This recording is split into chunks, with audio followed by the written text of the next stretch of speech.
সমস্ত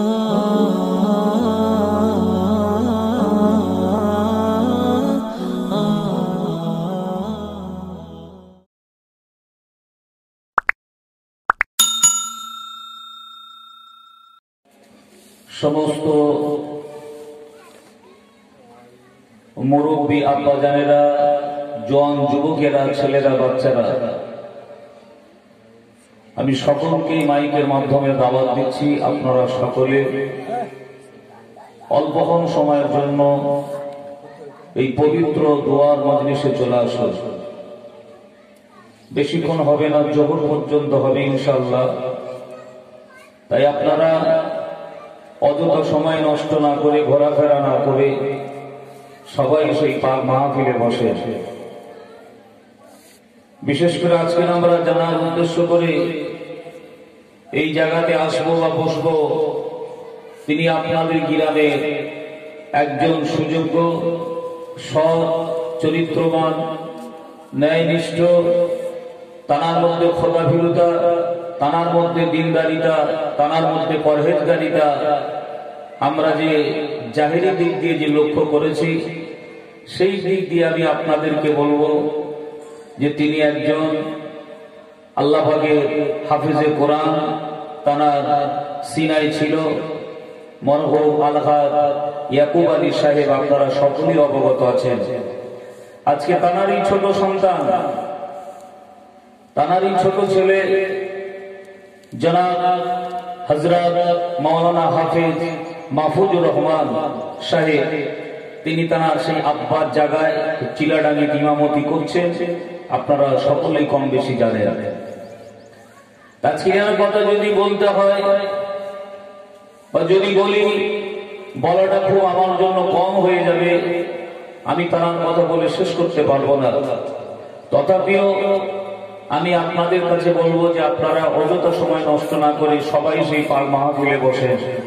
আজকের যে মানুষটা সোয়াফেশন উদ্দেশ্যে আমরা বসেছি, এনার ফ্যামিলিতে কম বেশি 50 জন আলেম হাফেজ পাওয়া যাবে ইনশাআল্লাহ। ঠিক না ভুল? কম করে আমি বললাম। আল্লাহ পাকের রহমত, তানার দুটো জামাই, একটা জামাই আলহাজ, বড় জামাত আলহাজ মাওলানা মুফতি মুজাহিদ ইসলাম সাহেব, আরেকটা জামাত আছে, তিনিও হুগলি জেলায় ইমামতি করেন, জনাব হাফিজ নুরুজ্জামান সাহেব, মাশাআল্লাহ, তিনিও যোগ্য একজন হাফেজে কোরআন। তো সেই দিক দিয়ে তানার বড় ভাই, তানার আরো যে ভাইরা আছে সকলে আলেম, হাফেজ, মাওলানা মুফতি, ভাই পড়াও তদ্রুপ, দুটো সুযোগ্য সন্তানও রেখে গেছেন। তাই আপনাদের কাছে অনুরোধ, আপনারা তানার এই সোয়াফেশনের মাহফিলে অল্পক্ষণ সময়ের জন্য সবাই এসে বসে। আউযু বিল্লাহি মিনাশ শাইতানির রাজীম। বিসমিল্লাহির রহমানির রহিম। নাহমাদুহু ওয়া নুসাল্লি আলা রাসূলিল কারীম। আম্মা বা'দু ফায়া আইয়ুহাল হাজিরুনা ওয়া জালিসুনা রাহমানা ওয়া রাহিমাকুমুল্লাহ।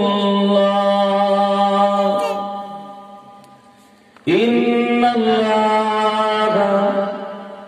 ওয়া মালাইকাতাহু ইউসাল্লুনা আলান নবী ইয়া আইয়ুহাল্লাযীনা আমানু সাল্লু আলাইহি ওয়া সাল্লিমু তাসলিমা। আল্লাহুম্মা সাল্লি আলা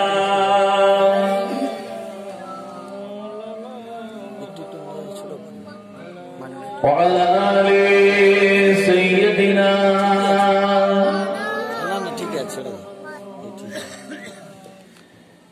নবীর রওজা শরীফ দেখে মন ভরে না, নবীর রওজা শরীফ দেখে মন ভরে না। দিদার দাও গো শাহে মদিনা দিদার দাও শাহে মদিনা নবীর রওজা শরীফ দেখে মন ভরে না নবীর রওজা শরীফ দেখে মন ভরে না দিদার দাও শাহে মদিনা দিদার দাও শাহে মদিনা আল্লাহুম্মা সাল্লি আলা एक आवाज दीजिए वाला आले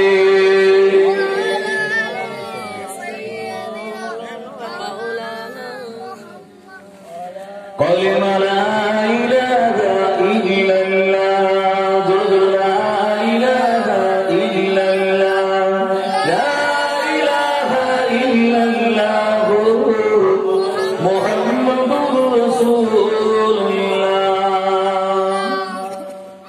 हस्बी रब्बी जल्लल्लाह मा फी कल्बी गैरुल्लाह मुहम्मद सल्लल्लाहु ला इलाहा इल्लल्लाह हस्बी रब्बी जल्लल्लाह मा फी कल्बी गैरुल्लाह नूर मुहम्मद सल्लल्लाहु ला इलाहा इल्लल्लाह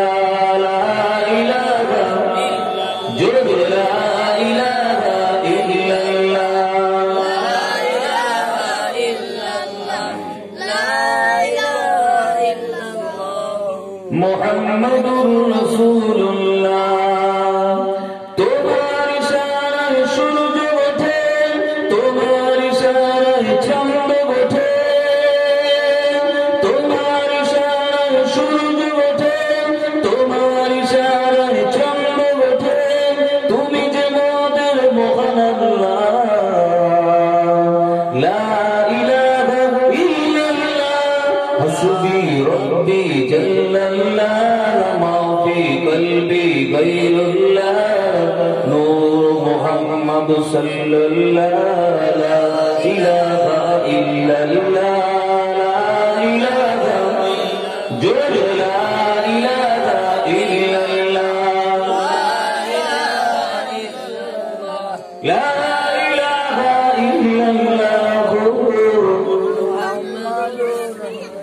তোমার শিলায় বাতাস চলে তোমার ইশারায় মেঘ ভাসে তোমার ইশারায় বাতাস চলে তোমার ইশারায় মেঘ ভাসে মেঘ থেকে ওই বৃষ্টি ঝরে লা ইলাহা ইল্লাল্লাহ হাসবি রব্বি জাল্লাল্লাহ মা ফি কলবি গায়রুল্লাহ मुहम्मद सल्लल्लाहु ला इलाहा इल्लल्लाह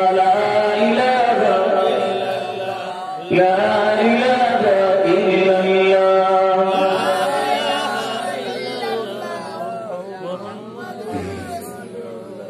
সকল বলুন সাল্লাল্লাহু আলাইহি ওয়াসাল্লাম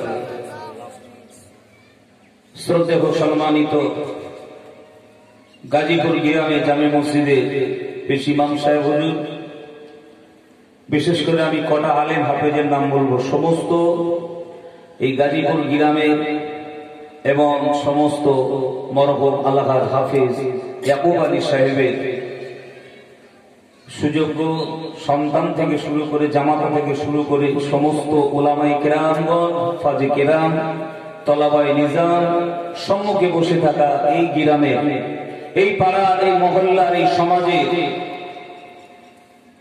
মুরব্বী আব্বাজানেরা নওজোয়ান তরুণেরা আবাসনের ছোট ছোট ভাইয়েরা পর্দানাশীলা আবেদা জাগেদা ধার্মিক মা ও বোনেরা আল্লাহ পাকের দরবারে শুকরিয়া যে আল্লাহ পাক আল্লাহ তাআলা আমাকে আপনাকে সকলকে দুনিয়ার সমস্ত কাজ কর্ম ব্যবসা বাণিজ্য এক কথায় দুনিয়ার সমস্ত কর্ম থেকে বিরত রেখে আল্লাহ পাক এই পবিত্র দোয়া খায়রের মাহফিলে সওয়াব রিসালের মাজলিসে ইসালে সওয়াবের মাহফিলে আসার মতো বসার মতো তৌফিক দান করেছেন সেই মাহবুবের দরবারে সকলে সমবেত কণ্ঠে উচ্চ আওয়াজে বুলন্দ আওয়াজে একসঙ্গে এক বাক্যে সবাই মিলে একবার শুকরিয়া আদায় করি, সকলে বলি আলহামদুলিল্লাহ। একটু সবাই মোহাম্মত করে বলেন আলহামদুলিল্লাহ, আরেকটু উচ্চ আওয়াজে বলেন আলহামদুলিল্লাহ। নারে তাকবীর, নারে তাকবীর, নারে তাকবীর। সিলসিলায়ে হক ফুরফুরা শরীফ, সিলসিলায়ে হক ফুরফুরা শরীফ, সিলসিলায়ে মুজাদ্দিদ জামান দাদা পীরের হক সিলসিলা, দাদা পীরের হক সিলসিলা। নারে তাকবীর। মরহুম আলহাজ হাফেজ ইয়াকুব আলী সাহেবের বাৎসরিক ইসালে সওয়াব, জোরে বলুন জিন্দাবাদ, জোরে বলুন জিন্দাবাদ। মরহুম আলহাজ হাফেজ ইয়াকুব আলী সাহেবের বাৎসরিক ইসালে সওয়াব, জোরে বলুন জিন্দাবাদ। নারে তাকবীর। বাবাজি ভাইরা, দূরে অদূরে না থেকে সবাই পাক মাহফিলে এসে বসে, কারণ এই সময়টা আমাদের কাছে খুব দামি সময়, মূল্যবান সময়। তথাপিও ওই মূল্যবান সময়টা, মূল্যবান টাইমটা আজকে এই ইসালে সওয়াবের মাহফিলে এসে কাটা। কেন? এই জায়গাতে বসলে আমার আল্লাহ জীবনের সাগীরা গুনাহ, ছোট ছোট গুনাহগুলো আমার আল্লাহ মাফ করে দেয়, জোরে বলুন। আর আল্লাহ পাক যাদেরকে ভালোবাসে, প্যার করে, মহব্বত করে, দুনিয়ার জমিন থেকে চুনে চুনে বেছে বেছে নিয়ে আমার আল্লাহ দুনিয়ার জমিনে ভালো ভালো জায়গাতে বসায়, আর তাদের দ্বারাই দুনিয়ার জমিন আল্লাহ ভালো ভালো কাজ করিয়ে দেয়। জোরে বলেন। নসিবে সকলের জোটে না। টাকা অনেকের থাকে, অর্থ অনেকের থাকে, কিন্তু ভালো মন্দ দুবেলা খেতে পারে। অনেক মানুষ দুনিয়াতে আছে যাদের উপর আল্লাহ হজ ফরজ করেছে, এরকম মানুষ নাই, কিন্তু সবার দ্বারাই হজ হবে না, কারণ তার নসিবে নাই। ঠিক না বেটি? এটা কবুলিয়াতের একটা ব্যাপার আছে, ঠিক না বেটি? আবার দেখবে খাওয়া আল্লাহ পাকের একটা নিয়ামত, কি তাই তো নাকি? আল্লাহ দুনিয়াতে যা কিছু সৃষ্টি করেছে, যা কিছু আমি আপনি দেখছি, সব আল্লাহর নিয়ামত, তাই কি নয়? আল্লাহর নিয়ামত। কিন্তু অনেক মানুষের এমন করেছে যে মানুষের ভালো মন্দ খাওয়া তার থেকে উঠে গেছে, না খাবো না, ঠিক না বেটি? অনেক সময় মিষ্টি সামনে দিয়ে দাঁড়িয়ে যাবে, না খাবো না, কেন? সুগার, খেলে বেড়ে যাবে। না গোশ খাবো না, না বড় মাছ খাবো না, কেন? এই আল্লাহর নিয়ামত, এই যে খাবার, এটা থেকে আল্লাহ অনেককে বঞ্চিত রেখেছে, ঠিক না বেটি? তো নসিবে আল্লাহ হজ সবার রাখিনি। অনেক মানুষ পাসপোর্ট, ভিসা সবকিছু হয়ে গেছে, সামান্য গন্ডগোলের কারণে বলছে না তোমার যা হবে না। সামান্য ক্লু, সামান্য একটা জিনিস আটকে গেছে, হবে না, ঠিক না বেটি? কিন্তু আল্লাহ দেখেন, আবার যাদের উপরে হজ ফরজ নয়, কিন্তু খাঁটি নিয়াত করার কারণে, বিশুদ্ধ নিয়াত করার কারণে, ইন্নামাল আমালু বিন্নিয়াত, প্রতিটা কর্ম নিয়াতের উপরে নির্ভরশীল। জি, ভালো নিয়াত করার কারণে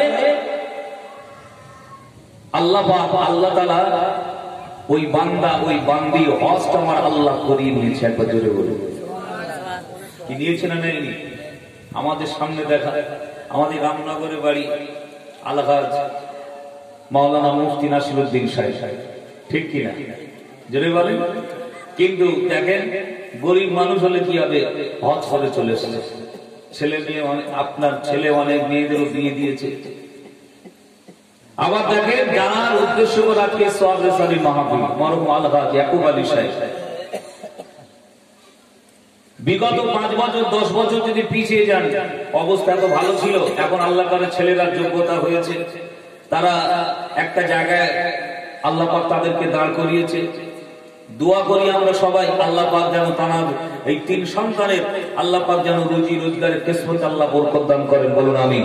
আল্লাহ যেন আরো বড় হওয়ার তৌফিক দান করেন, বলুন আমিন। কিন্তু দেখেন, একটা ওসিলায় আল্লাহ পাক তার হজটা আল্লাহ করিয়ে নিল, বলুন সুবহানাল্লাহ, ঠিক না বেঠিক? তার সুযোগ্য বড় জামাতা আলহাজ হযরত মাওলানা মুফতি মুজাহিদ ইসলাম সাহেব বললেন, আমি একা যাব? অনেকবার আলোচনা করেছে আমাদের সঙ্গে, আব্বাজানকে সঙ্গে নিয়ে যাব। কাবা বাইতুল্লাহ শরীফ মদিনার রওজা মুবারক আমার নবী পাক সাল্লাল্লাহু আলাইহি ওয়াসাল্লাম শুয়ে আছে, নবী রওজা মুবারক থেকে ঘুরিয়ে আনলো আল্লাহ একটা ওসিলায়, আল্লাহ তাআলার দ্বারা হজ আল্লাহ করিয়ে দিয়েছে। একবার জোরে বলুন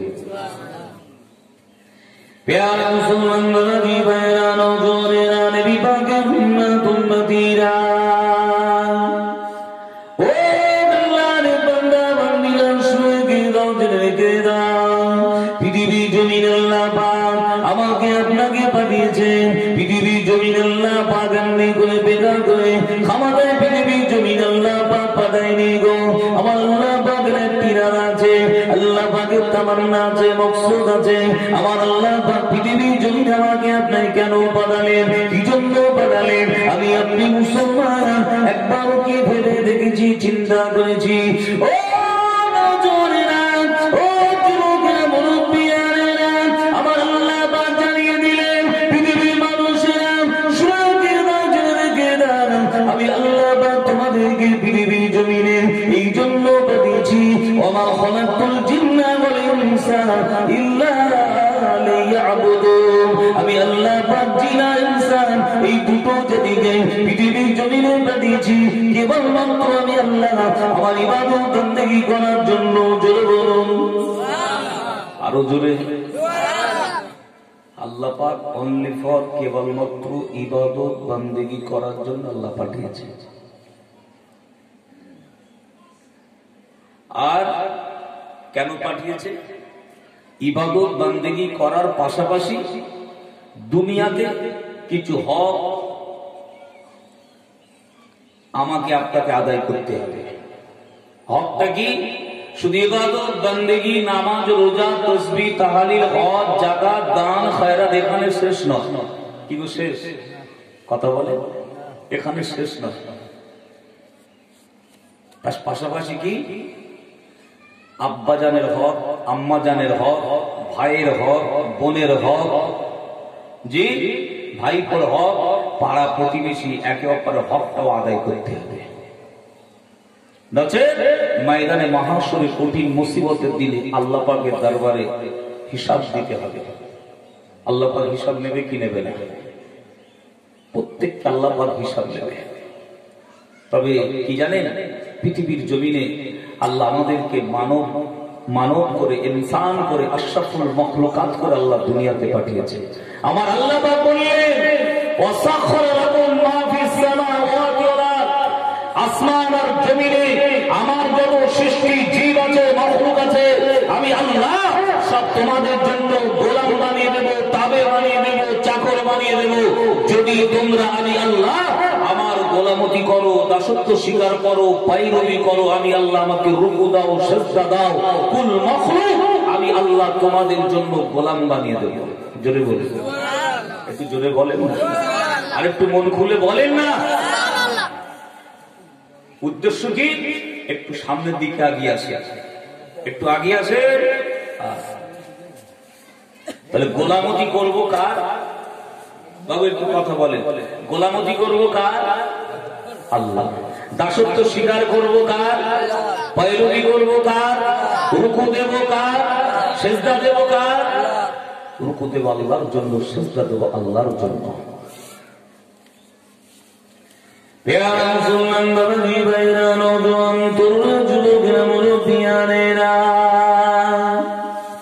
ও আল্লাহর বান্দা বান্দিরা, শুনে গেদাও, জেনে রেখে দাও, পৃথিবী জমিনে কিছু কেমন মানুষ আছে মনে মনে করে, চিন্তা করে, কেন বা আল্লাহ পাকের ইবাদত করব, কেন বা নামাজ পড়ব, কেন বা রোজা রাখবো, কেন বা হজ করব, কেন বা যাকাত দেব, কেন বা দান খয়রাত করব, কেন বা গরিব দুঃখীকে দেখবে, তিমরাতকে দেখব, কেন বা গরিবের অসহায় হয়ে কথাটা বলবো। ও নওজোয়ান তরুণ যুবকেরা, মুরব্বিয়ানেরা, আমার আল্লাহ পাক পবিত্র পাক কালামুল্লাহ শরীফের ভিতরে আল্লাহ জানিয়ে দিলেন লাকাদ খালাকনাল ইনসানা ফি আহসানি তাকওয়িম। আমি আল্লাহ পাক তোমাদের সুন্দর সুন্দর আকৃতি, সুন্দর গঠন করে আমি আল্লাহ পাক এই পৃথিবীর জমিনে পাঠিয়েছি। জোরে বলুন সুবহানাল্লাহ।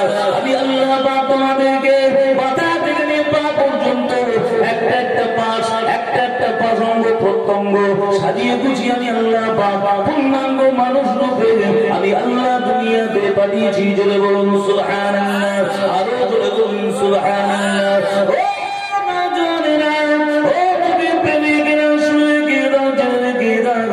আমার আপনার নবী পাক জানিয়ে দিলেন পৃথিবী জমিন আল্লাহ পাক আমার উম্মত উম্মতিদিগকে আল্লাহ পাক পাঠিয়েছেন সমস্ত মাখলুকাতের মওত হবে, সমস্ত মানব জাতির মওত হবে। কুল্লু নাফসিন যায়িকাতুল মওত ওয়া ইন্নামা তুওয়াফাউনা উজুরাকুম ইয়াওমাল কিয়ামাহ। প্রত্যেকটা প্রাণীকে সৃষ্টিজীবকে মৃত্যুর স্বাদ চাটতে হবে, গ্রহণ করতে হবে। এক কথা, যে দুনিয়ার জন্য এসেছেন তার মওত হবে, মৃত্যু হবে। দুনিয়ার সব কিছু হলো ধোঁকা, আর মওতটা হলো হক, মওতটা হলো সত্য। জোরে বলুন ওয়া ইন্নামা তুওয়াফাউনা উজুরাকুম ইয়াওমাল কিয়ামাহ। আর কিয়ামতের মাঠে মাহশরের ময়দানে তোমাদের কৃতকর্মের জবাব দিতে হবে। হবে কি হবে? কৃতকর্মের জবাব আল্লাহ পাকের দরবারে দিতে হবে। দুনিয়াতে আমি আপনি যে যাই কিছু করি, ভালো মন্দ যে যাই কিছু করি, এর জবাব আল্লাহ পাকের দরবারে দিতে হবে। হবে কি হবে? ও নওজওয়ানেরা, ও যুবকেরা, মুরব্বিয়ানেরা, ও নবী প্রেমিকেরা, শুনে দাও, জেনে দাও, এমন একটা সময় আসবে, এমন একটা জামানা আসবে, আল্লাহ নবী আমার জানিয়ে দিলেন প্রতিটা বাড়িতে বাড়িতে বাড়িতে বাড়িতে, গ্রামে গ্রামে, মহল্লায় মহল্লায়, সমাজে সমাজে, প্রত্যেকটা দেশে প্রত্যেকটা কান্ট্রিতে এমন করে আপনার দিন ইসলামটা পৌঁছে যাবে, কিন্তু দিন ইসলাম মানার মতো আপনার লোক কম থাকবে, শরিয়ত মাননে वाला লোক কম পাওয়া যাবে। ঠিক না বলুন? প্রতিটা পাড়ায় পাড়ায়, গ্রামে গ্রামে, মহল্লায় মহল্লায় দিন পৌঁছে যাবে, ইসলাম পৌঁছে যাবে, ইসলামের ঝান্ডা উড়বে, কিন্তু মাননেওয়ালা লোক পাওয়া যাবে না। আজকে নামাজ পড়তে হবে আমরা সবাই জানি, জানি কি জানি না? যদি বলে রোজা রাখতে হবে, জানি। রমজান মাসের দিনের বেলা এক টাকা খানা খাওয়া হারাম, জানি। কি সুদ খেতে হবে, এটাও জানি। কি মাথা নাড়ছেন? সুদ খেতে হবে বলছে, খেতে হবে। সুদ হারাম, জেনা হারাম, এটা আমি আপনি জানি। ঝেড়ে খাওয়া, মেরে খাওয়া, কেটে খাওয়া, এটা হারাম, এটাও জানি। কিন্তু জানার পরে আমি আপনি কিন্তু এগুলো ইচ্ছে করেই করছি। ঠিক না? আল্লাহ পাকের দরবারে জবাব দিতে হবে কি হবে না? একটা বাড়িতে যদি 5 জন সদস্য থাকে, 5 জনই জানে নামাজ পড়তে হবে। জি, পড়তে হবে, জানেন? জানে। তথাপিও কিন্তু আমি আপনি জেনে শুনে কাজা করছি। এখন অনেক গ্রামে, অনেক পাড়ায় দেখবেন তাবলীগ জামাত বলে একটা দল আছে, আছে না? আছে না? নাই বলে? পাড়ায় পাড়ায়, গ্রামে গ্রামে পৌঁছায় কি পৌঁছায় না? মসজিদে মসজিদে যায় কি যায় না? 1 চিল্লা, 2 চিল্লা, 3 চিল্লা দেয় কি দেয় না? দেয়। তাহলে দিন পৌঁছাতে, ইসলাম পৌঁছানোর জন্য, দিন পৌঁছানোর জন্য তারা শত চেষ্টা করছে, বাড়ি বাড়ি পৌঁছাচ্ছে। কিন্তু দেখতে পাওয়া যায় ওই পাড়ায়, ওই গ্রামে, ওই মহল্লায়, ওই সমাজে, ওই গ্রামে হারাম কাজ কিন্তু বন্ধ হয় না। কথা ঠিক না বেটা? প্যারা মুসলমান ভাই ভাইরা, নওজোয়ান তরুণ যুবকরা, মুরব্বিয়ানেরা, ও নওজোয়ান তরুণেরা, কয়েকদিন আগে এসে বলছিলাম পৃথিবী জমিন আল্লাহ পাক আমাকে আপনাকে পাঠিয়েছেন, চলে যেতে হবে, মুসাফির হালাতে এসেছি, আমি আপনি আবারই চলে যাব। আকারে দয়ার নবী আমার জানিয়ে দিলেন, দয়ার রাসূল আমার বললেন, আল্লাহ নবী আমার জানিয়ে দিলেন, ইযা মাতাল ইনসান ইনকাতা আনহু আমালুহু ইল্লা মিন সালাসাতিন, ইল্লা মিন সাদাকাতিন জারিয়া। আল্লাহ নবী আমার জানিয়ে দিলেন, মানুষ যখন ইন্তেকাল হয়ে যায়, মারা যায়, ইনকাতা আনহু আমালুহু, তার সমস্ত আমলের দরজাগুলো বন্ধ হয়ে যায়। কেবলমাত্রই মৃত ব্যক্তির জন্য আমার আল্লাহ পাক তিনটা আমলের দরজা খোলা রাখে। জোরে বলুন। মানুষ যখন ইন্তেকাল করে, ইজা মানে যখন, মাতা মানে মওত, ইনসান মানে হলো মানুষ। মানুষ যখন মারা যায়, ইন্তেকাল হয়ে যায়, ইনকাতা আনহু আমালুহু, তার সমস্ত আমলের দরজা বন্ধ হয়ে যায়। ইল্লা মিন সালাসাতিন ইল্লা মিন সাদাকাতিন জারিয়া, কেবলমাত্র মৃত ব্যক্তির জন্য তিনটে আমলের দরজা খোলা রাখে। এক নম্বর কি? সাদকায়ে জারিয়া। নাম্বার 2, আও ইলমিন ইয়ানতাফু বিহি, যে নিজে ইলম শিক্ষা করেছে, অপরকে ইলমের শিক্ষা দিয়ে কবরে গেছে। নাম্বার 3, আও ওয়ালাদিন সালিহিন ইয়াদউ লাহু, যদি ওই মৃত ব্যক্তির যদি কোনো নেক সন্তান যদি থাকে, ওই নেক সন্তান যদি তার পিতা মাতার জন্য দোয়া চায়, ইয়াদউ লাহু, হু জানি তাদের দিকে, আব্বা মার দিকে, ইয়াদউ লাহু, যদি তাদের জন্য দোয়া চায় সন্তান। ওয়ালাদিন মানে সন্তান, সালেহিন মানে নেক সন্তান যদি দোয়া চায়, আল্লাহ পাক ওই সন্তানের দোয়ার উসিলা করে আব্বা আম্মার কবরের আযাব আল্লাহ মাফ করে দেয়। একটু জোরে বলবেন না? আরে জানার উদ্দেশ্য আজকে সওয়াবের সারি মাহফিল। আল্লাহ করে দুটো যোগ্য সন্তান, ঠিক না বেটি? আবুল বাশার তো নাকি বড় ভাইটার নাম আবুল বাশার, তো বড় ভাই না আবুল বাশার, ফাইরুল বাশার ভাই। আর ছোট ভাই, আমার ছোট ভাই হচ্ছে মাহফুজুর রহমান। আল্লাহ তাআলা তিনিও যোগ্য হাফেজ, ঠিক কিনা? নেক সন্তান দুটো রেখে গেছে, পাশাপাশি ভাই ভাই উপর আছে, পাশাপাশি তার সুযোগ্য দুটো জামাতও আছে, যোগ্য জামাত আল্লাহ তাআলা, ঠিক না বেটি? বিশেষ করে রাসূল বলেছেন, ইয়াদউ লাহু, সন্তানের দোয়া আব্বা মায়ের জন্য কবুল হয় ডাইরেক্ট, বিনা পর্দায়। ওই নেক সন্তান যে দোয়া চাইবে, ওই দোয়াটা আল্লাহ পাক কবুল করে নেবে। জোরে বলুন আল্লাহ নবী বললেন, না দোয়া মখুল ইবাদত, সমস্ত ইবাদতের মূল মগজ হলো দোয়া। একবার জোরে বলুন। আর তাকদীর লা ইয়ারুদু ইল্লা বিদুআ, বান্দা বান্দির তকদীরটা, নসিবটা, কপালটা কখনো বদলায় না ইল্লা বিদুআ, কেবলমাত্র দোয়ার উসিলায়, দোয়ার বেদাউলাতে আল্লাহ পাক, আল্লাহ তাআলা বান্দা বান্দির তকদীরটা, নসিবটা, কপালটা আমার আল্লাহ বদলে দেয়। বলুন সুবহানাল্লাহ। যাক, সংক্ষেপে তানার সুযোগ্য বড় জামাতা এসছেন আপনাদের খেদমতে, ওয়াজ নসিহত করবেন। আমি আর দীর্ঘ করলাম না। গতবারে বলে গেছি যে আজকের যে আমি এই যে জেলায় জেলায়, পাড়ায় পাড়ায়, গ্রামে গ্রামে ওয়াজ নসিহত করি, তানার অবদান অনেক, তানার বড় জামাতারও আপনার অনেক অবদান। বিশেষ করে হাফেজ নুরুজ্জামান ভাই আমাকে নিয়ে হরিণকলায় ভর্তি করে দিয়েছেন, সেদিনে বলে গেছি। যাক, তানার সুযোগ্য বড় জামাতা আল্লাহ হযরত মাওলানা মুফতি মুজাহিদ ইসলাম সাহেব, তানার সম্পর্কে, শরীয়ত সম্পর্কে সংক্ষেপে দুই একটা কথা বলবেন এবং আখেরি মোনাজাত করবেন। তানার আরেকজন সুযোগ্য জামাতা হাফেজ নুরুজ্জামান সাহেব, তিনি আখেরি দোয়া করবেন। সকলে মহব্বতের সঙ্গে উচ্চ আওয়াজে প্রাণ খুলে ভক্তি ভরে দরুদ শরীফ আল্লাহুম্মা